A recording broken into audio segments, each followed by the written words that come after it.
de que hemos estado hablando todo el año. Padre, te damos gracias por esta oportunidad más que nos das de congregarnos, de reunirnos como familia, como iglesia, para alabar, bendecir tu nombre. Qué privilegio, Padre. Un privilegio que no todos tienen la oportunidad el día de hoy, pero tú estás con ellos donde quiera que estén. Y venimos necesitados de tu palabra, aunque sabemos que venimos a dar, no a recibir. Pero háblanos, Padre, así eres tú, en tu gracia, un favor inmerecido sobre nuestras vidas. Háblanos directo al corazón, Padre. En el nombre de Jesús. Amén, amén. Abra su Biblia en la carta a los Colosenses, capítulo 3, versículo 17. Colosenses 3:17 es nuestro pasaje de esta semana. Dice: y todo lo que hacéis, sea de palabra o de hecho, hacedlo todo en el nombre del Señor Jesús, dando gracias a Dios Padre por medio de Él. Hemos estado estudiando Romanos 12:1 desde el principio de año, ahí nos hemos concentrado, aun y cuando el versículo 2 es nuestro lema del año, sí, 2025, el año de la renovación, Romanos 12:2, pero nos hemos introducido desde principio de año al primer versículo para introducirnos hacia adelante en el versículo 2. Es sorprendente, admirable, y nos motiva mucho el poder darnos cuenta cómo Dios va lanzando la visión y va dirigiendo la temática para poder compartir cada domingo. Y ese versículo 1 de Romanos 12, como ya lo hemos escuchado, a lo mejor ya hasta lo sabemos de memoria. Así que, hermanos, os ruego por las misericordias de Dios que presentéis vuestros cuerpos en sacrificio vivo, santo, agradable a Dios, que es vuestro culto racional. Y en enero estudiamos la primera parte de este versículo. Estuvimos ahí concentrados, por ejemplo, en las misericordias de Dios, que dijimos es como nos seducen para misericordia, sino sus misericordias. Es multifacética la misericordia de Dios, su gracia, su amor, su perdón, su justicia. Decíamos, es el esquema del evangelio completo. Qué ternura de Dios, en donde de alguna forma tiene paciencia con nosotros y nos va mostrando día tras día el concepto completo del evangelio. ¿Recuerdan? Su gracia es su gracia. Mi respuesta es presentar mi cuerpo. ¿Se acuerdan? Y luego, lógicamente, después de haber estado analizando todo esto, vimos ahora a partir de febrero, en donde titulamos la serie de febrero, que por cierto el día de hoy la estaremos terminando y ya les estaremos avisando la serie de marzo. Mi yo en el altar. Mi yo en el altar. Y el primer domingo de febrero vimos la parte donde dice sacrificio vivo. ¿Qué significa sacrificio vivo? Y nos basamos en el pasaje de Gálatas 2:20, cuando dice con toda claridad: con Cristo estoy juntamente crucificado, y ya no vivo yo, mas vive Cristo en mí. Y lo que ahora vivo en la carne, lo vivo en la fe del Hijo de Dios, el cual me amó y se entregó a sí mismo por mí. Y citábamos en algún momento de febrero aquella expresión tan famosa de Dietrich Bonhoeffer, que decía: cuando Cristo llama a un hombre, le dice ven y muere. Ven y muere. No es un llamado a la comodidad, pero sí a la bendición. Es importante que no perdamos de vista. Seguir a Cristo significa morir a nosotros mismos, pero vivir para Él, lo cual es mucho mejor. Es ese sentido. Cuando el apóstol Pablo logró comprender este contraste, y por eso dijo también más adelante, en otro momento dice: ¿sabes qué? Lo he dejado todo lo tengo por estiércol, por basura, con tal de seguir a Cristo. Es hacia donde quiere Dios seducirnos a ti y a mí, en lo individual y como iglesia. No es un llamado a la comodidad, es un llamado a una entrega total, en donde ya no vivimos bajo nuestros propios deseos, sino para su gloria. Y luego el siguiente domingo vimos sacrificio santo, ya no nomás vivo, sino santo. Y tuvimos el pasaje de 2 de Corintios capítulo 7 versículo 1. Así que, amados, puesto que tenemos tales promesas, ¿se diga? ¿Cómo va en conexión, en congruencia con Romanos 12:1? Otra vez nos está hablando a los cristianos. Cuando dice hermanos, está hablándote a ti y a mí. No le está hablando a la gente que no le conoce. Así que, amados, puesto que tenemos tales promesas, puesto que las misericordias de Dios son abundantes sobre nuestra vida, entonces el llamado a una santidad es efectiva y dice: limpiémonos de toda contaminación de carne y de espíritu, perfeccionando la santidad en el terencia. Y entonces, ¿cómo podemos limpiarnos de toda contaminación? Eso es lo que nos está enseñando Romanos 12:1. ¿Cómo me limpio? Presentando mi cuerpo a Dios. Es la forma, ¿sí?, de hacerlo en forma santa. Tu vida cristiana no depende de lo que obtengas de Dios, depende de lo que tú le des. ¿Se acuerdan que dijimos? Equivocadamente venimos a la iglesia a ver qué es lo que Dios me va a dar. Y entonces cuando no encontramos lo que andamos buscando, salimos hasta deprimidos, tristes, fracasados y a lo mejor sin ganas de regresar. Pero tú y yo tenemos oportunidades toda la semana de recibir de Dios y darle todo nuestro ser. Y el domingo pasado ya vimos el siguiente fase: no solo un sacrificio vivo, no solo santo, sino también agradable, ¿sí? Lógicamente es a Dios, agradable a Dios, aceptable. No es 15 en adelante. Otra vez, así que está conectando lo pasado. El autor de la carta a los Hebreos dice: así que ofrezcamos, ¿cada cuándo? Siempre. ¿Se acuerdan qué gran ayuda es cuando encontramos, y esto me lo oye decir a cada rato, cuando encontramos absolutos en un pasaje? No es de vez en cuando, no es los domingos, no es cuando tenga ganas, es ofrezcamos siempre a Dios por medio de Él. Fíjese, Él mismo ofrecemos un sacrificio de alabanza. ¿Te ha pasado que a veces vienes tan cansado que aún cantarle a Dios pareciera un sacrificio? No, nada más yo a veces, así, ay, me cuesta hasta trabajo como levantar las manos. Señor, ¿te puedo nada más cantar sin? No sé, pero sacrificio de alabanza. Y explica, ¿de qué se trata? Dice, es decir, es un fruto de labios que confiesan su nombre. Para mí, ¿sabe qué me encanta? Porque yo no tengo buena voz. Entonces, así dices, alabanza, ¿será cantar siempre? No, fruto de labios que confiesen el nombre de Jesús. Con que lo exprese, aunque no lo cante, sacrificio de alabanza, es decir, frutos de labios que confiesan su nombre. Y de hacer bien y de la ayuda mutua no os olvidéis. Dice, porque de tales sacrificios se agrada Dios. Y otra vez, ¿cómo saber si mi sacrificio es agradable? ¿Cómo saber si este sacrificio vivo, santo, es agradable? O sea, ¿quiere decir que me tengo que portar bien? ¿Quiere decir que tengo que arrepentirme? ¿Quiere decir que tengo ayunar un mes de no pecar? De eso no se trata. Y vimos Hebreos 11:6, que ahí está la clave del sacrificio agradable que Dios está buscando de nosotros. Y dice Hebreos 11:6, sin fe es imposible agradar a Dios, porque es necesario que el que se acerca a Dios crea que le hay y además que es galardonador de los que le buscan. ¿Te das cuenta? ¡Qué increíble! Y podemos entonces caer en el error de concentrarnos en cosas que tenemos que hacer. Tengo que dejar, tengo que ir. El sacrificio agradable a Dios es el sacrificio que hacemos a Dios en fe. Me ofrezco en sacrificio vivo, santo, creyendo que Dios existe, que escucha mi clamor y que es galardonador de los que le buscamos. ¿Se fija qué diferencia? Ese es el sacrificio agradable, el de en fe. ¿Alguien aquí puede no acercarse o entregar su cuerpo en sacrificio por fe? Podemos hacerlo.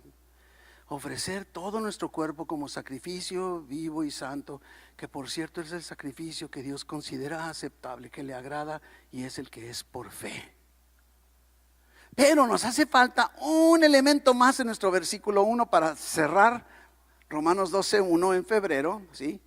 Mire lo que dice otra vez, vamos leyendo el versículo, te lo debes saber también ya de memoria. Así que, hermanos, os ruego, repita conmigo, os ruego por las misericordias de Dios que presentéis vuestros cuerpos en sacrificio vivo, santo, agradable a Dios, que es vuestro culto racional. Dile a la persona que tienes a tu lado, te lo ruego por Dios. Dile, no tengas miedo. La Nueva Traducción Viviente, este versículo lo escribe así: por lo tanto, amados hermanos, les ruego que entreguen su cuerpo a Dios por todo lo que Él ha hecho a favor de ustedes. Y esto me introduce hacia el tema de hoy. Que sea un sacrificio vivo y santo, la clase de sacrificio que a Él le agrada. Esa es la verdadera forma de adorarlo. Eso es culto racional. Y ese es nuestro tema de este domingo, culto racional. Culto se refiere a la adoración, al servicio, si bien incluye lo que hacemos aquí los domingos, pero en realidad el culto o el servicio, la adoración se refiere a todo nuestro diario vivir, no nada más el domingo, ¿sí?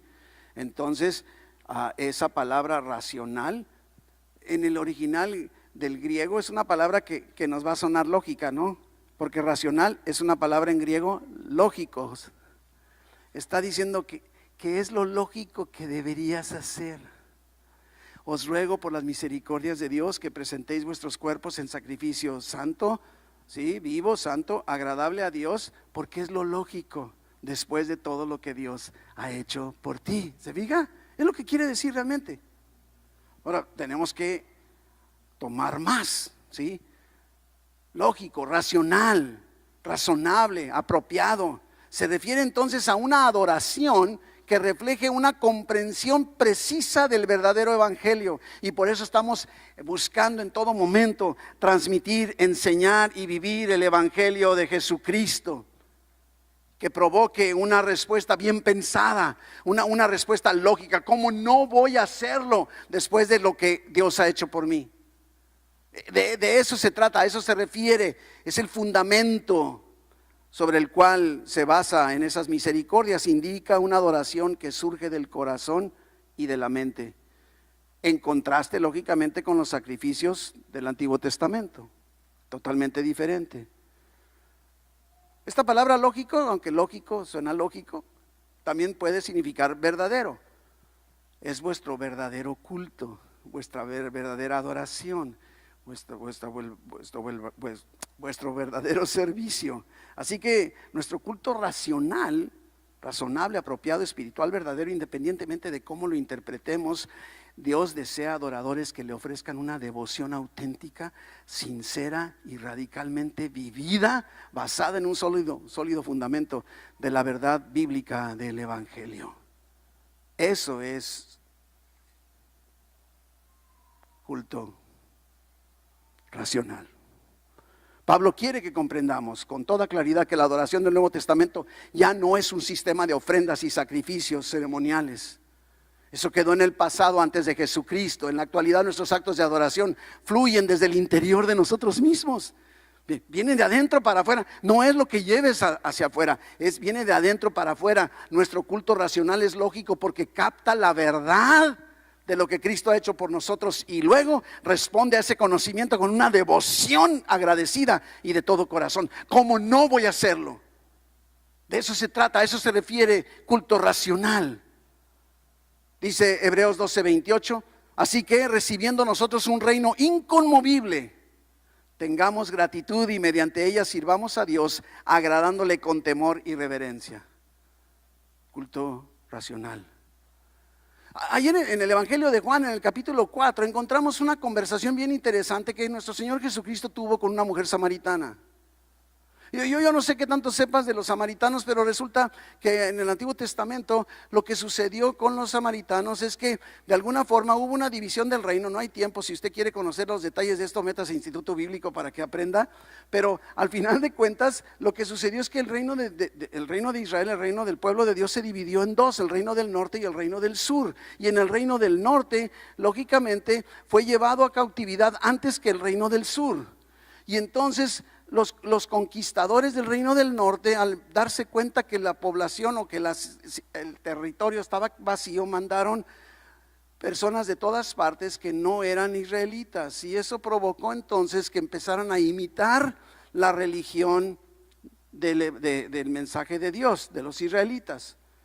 Y entonces los verdaderos israelitas veían con recelo a ellos, y como eran la capital de ese reino del norte era Samaria, son samaritanos. Había un choque en el tiempo de Jesucristo, no se podían ver ni pintados. ¿Conoces alguna persona a la que así como que, ay, déjame darle la vuelta, y a lo mejor le das toda la vuelta al edificio para no saludarlo? Eso, yo sé que aquí no sucede eso, ¿no? Pero eso hacían, ¿sabías que podían ir directo, pero pasar por Samaria? No, mejor le doy la vuelta, y daban toda la vuelta con tal de ni siquiera pasar por ese territorio, ¿no? Entonces ese era el sentir, y por lo tanto entonces los del norte, los samaritanos, decían: aquí se adora a Dios. Y los hebreos, los del reino del sur, decían: aquí en Jerusalén se adora a Dios, porque así dijo Dios desde un principio. Y entonces cada quien pensaba que debía tener en su propio lugar su lugar de adoración. Y aquí entramos Juan 4:19. Después de esa conversación, empieza a inquietarse esta mujer samaritana y le dijo: Señor, me parece que tú eres profeta. ¿Duh? Qué gran descubrimiento. Es más, me hubiera gustado que Jesús le hubiera dicho: soy más que un profeta, pero no se lo dijo. Nuestros padres, dice ella, o sea, los samaritanos desde hace años, adoraron en este monte, aquí en Samaria. Y ustedes dicen que debe ser en Jerusalén el lugar donde se debe adorar. Entonces, como diciendo: a ver, dime entonces, ¿es aquí o es allá? Y aquí viene una declaración de Jesucristo que nos libera. Porque imagínate que ahorita dijeras: para poder adorar a Dios hay que ir a Jerusalén. Vamos a hacer una excursión una vez al mes y vamos a ir a Jerusalén, ¿verdad? Imagínate. Y es lo que aquí está sucediendo. Dice: aquí, ¿a poco tengo que ir a Jerusalén? Porque nosotros creemos que es aquí mismo, ¿no? Y Jesús le dice, versículo 21: mujer, créeme que la hora viene cuando ni en este monte ni en Jerusalén adoraréis al Padre. Versículo 22: ustedes adoran lo que no saben. Nosotros adoramos lo que sabemos, porque la salvación viene de los judíos, de Jesucristo. Pero la hora viene, y ahora es, cuando los verdaderos adoradores adorarán al Padre en espíritu y en verdad. Porque también el Padre tales adoradores busca que le adoren.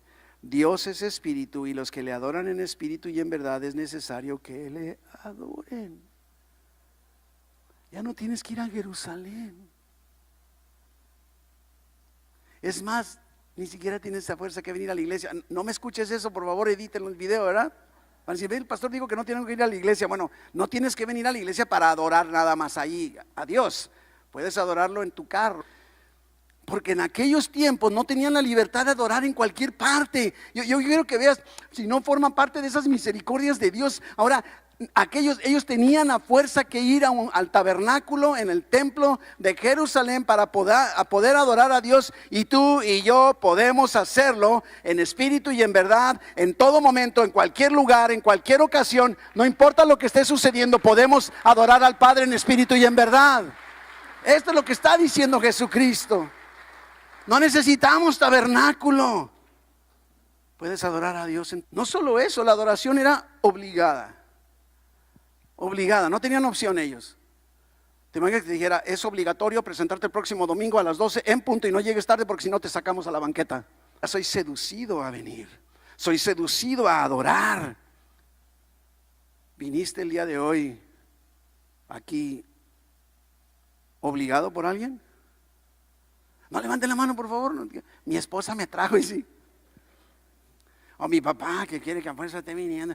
Sucede, sucede hasta en las mejores iglesias. ¿Estás obligado o estás aquí voluntariamente? Creo que de alguna forma la mayoría, si no es que todos que estamos aquí, estamos voluntariamente, no estamos obligados a estar en la iglesia para adorar, aunque a lo mejor algunos hayan sido traídos a la fuerza.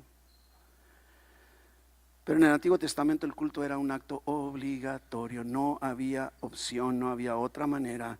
Piénsalo, mi hermano, mi hermana, no tener ni para dónde hacerte era una ley. Estabas obligado semanalmente, si no es que diario, a estar en el templo, en el tabernáculo, y eso provocaba que se perdiera el verdadero propósito de la adoración. Por eso Dios dice a través del profeta: este pueblo de labios me honra, pero su corazón está quién sabe dónde. No solo eso, tenías que venir al tabernáculo, pero no podías llegar con las manos vacías. No te preocupes, no te voy a pedir dinero, no vamos por ahí, para que no se empiece a... No solo estaban obligados a ir, tenían que llevar una ofrenda para el perdón de sus pecados. Y algo que me llama la atención, de acuerdo al tamaño y a la cantidad de tus pecados, era el tamaño de tu ofrenda. Yo me imagino así como, ¿ya viste el hermano el tamañote de su ofrenda? Híjole. Así, porque así son en otras iglesias. Allá en aquel tiempo eran, ahora ya no somos así, ¿verdad? Pero no sé, ¿te imaginas? Y por si eso fuera poco, necesitabas hacerlo con la ayuda de un sacerdote. Sin un sacerdote, lo siento mucho, no puedes ni entrar. No puedes traer tu ofrenda, no sirve de absolutamente nada, y espérate hasta que llegue el sacerdote. El sacerdote era el responsable de dirigir todas las liturgias que tenían lugar en el templo. Tú, sin importar dónde estemos, ya sea en tu coche, en tu casa, en tu negocio, en tu trabajo, no necesariamente dentro del templo, pero donde estemos podemos adorar a Dios y tener contacto directo con Dios. ¿Por causa de quién? Por causa de Jesucristo, que entregó su vida, abrió el camino para que podamos entrar libremente al trono de la gracia, para poder encontrarnos directamente con Él. Ya no hay necesidad de un sacerdote. Tú y yo ahora somos sacerdotes. ¿Y qué traemos? ¿Qué presentamos? Nos presentamos a nosotros mismos. De eso se trata ahora. Qué gran contraste, qué bendición. El culto racional se expresa mediante la presentación de todo nuestro cuerpo a Dios, todo nuestro ser, en señal de gratitud, de alabanza, de adoración. ¿Por qué no he de hacerlo después de todo esto? Nomás imagina, lo hemos dicho una y otra vez, que dijeras, tengo a fuerza que ir a San Pablo el domingo, y tiene que estar el pastor, porque si no está no sé qué voy a hacer, y además tengo que traer un animalito y voy a tener que ver cómo le hago para que no se den cuenta el tamaño de mi pecado, y además salgo todo salpicado de sangre y apestando a borrego. Ya no. Nos podemos bañar en la mañana, venimos y salimos aquí fresquecitos. No tenemos ahora nada de esos rituales, ¿sí? Tiene lógica. ¿Cómo no lo voy a hacer después de todo lo que hizo Dios por mí? Sus misericordias. Entonces presento mi cuerpo en sacrificio vivo, santo, agradable a Dios, que es mi culto racional, mi culto lógico. Tiene sentido hacerlo. Qué manera tan tierna de Dios de enseñarnos. Es nuestra parte entonces venir a adorarlo y ofrecernos a nosotros mismos como un sacrificio vivo. Y no tiene que ser, insisto, cada domingo y en la iglesia, es diario donde quiera que estemos. ¿Cómo le hago? Y eso es lo que nos dice nuestro pasaje de esta semana. ¿Se acuerda? Apenas voy a tocar el pasaje de la semana, Colosenses 3:17. No se preocupe, ya vamos terminando. Y todo, Colosenses 3:17, todo lo que hacéis, sea de palabra o de hecho, hacedlo todo en el nombre del Señor Jesús, dando gracias a Dios Padre por medio de Él. Ese es el sacrificio racional, ¿te das cuenta? Y otra vez lo que hemos aprendido, los absolutos me ayudan mucho en un versículo para poder comprender mejor. ¿Cuánto de lo que hagamos está hablando aquí? ¿Cuánto, verdad, debemos hacerlo? Todo. todo lo que hagamos, sea de palabra o de hecho, debemos hacerlo todo en el nombre del Señor Jesús. Todo lo tenemos que hacer en respuesta a lo que Él hizo por nosotros. ¿Por qué? Porque es lógico. Es lógico, todo lo que hacemos, todo en el nombre de Cristo, toda nuestra vida es un acto de adoración. No se acaba cuando salimos, todo nuestro diario vivir, no nada más en la iglesia los domingos. Y vemos en este aspecto de la adoración o el culto racional que tiene ciertas características. Por ejemplo, el culto racional es un acto de renuncia. ¿Cómo le hago para presentar mi cuerpo en sacrificio vivo, santo, agradable a Dios, que es mi culto racional? Renuncia. Preséntate renunciando. Renuncia, no sé, sin importar dónde te encuentres. Hay personas que inclusive están aquí y han renunciado a algo tan sencillo. Han renunciado a lo mejor a estar en su casa. Han renunciado a lo mejor a cumplir en su trabajo. Otros han renunciado a cosas más triviales, como algunos de ustedes han renunciado a lavar su carro los domingos a esta hora y están aquí. O han renunciado a irse de compras el domingo porque es el único día libre. O a levantarse tarde porque solo los domingos pueden hacerlo. Han renunciado a eso y están aquí. Es un acto de renuncia. Tenemos que darnos cuenta que tenemos que, por eso habla la Biblia, despojándonos, tenemos que despojarnos, tenemos que renunciar. La adoración racional es un acto de renuncia y podrías estar aquí o en cualquier otro lugar del mundo en este momento y todos podemos darnos cuenta que estamos aquí porque renunciamos a algo. Renuncio a actividades o no sé, gustos triviales que aunque no sean pecaminosos, pero que no me están produciendo lo que necesito. El culto racional es un acto de renuncia. Dejas todo. Pero también el culto racional es un acto de reverencia. Venimos reconociendo a quién le estamos entregando nuestro cuerpo en sacrificio. Venimos a adorar a Dios y lo hacemos con respeto. Pero es de renuncia, lógicamente es de reverencia, pero también es un acto de entrega. Renuncio, reverente y entrego, es completo. Todo lo que hago, sea de palabra o sea de hecho, lo hago todo en el nombre del Señor Jesús, dando gracias a Dios Padre por medio de Él. Todo. ¿Por qué no he de hacerlo? Es lógico después de todo lo que Dios ha hecho.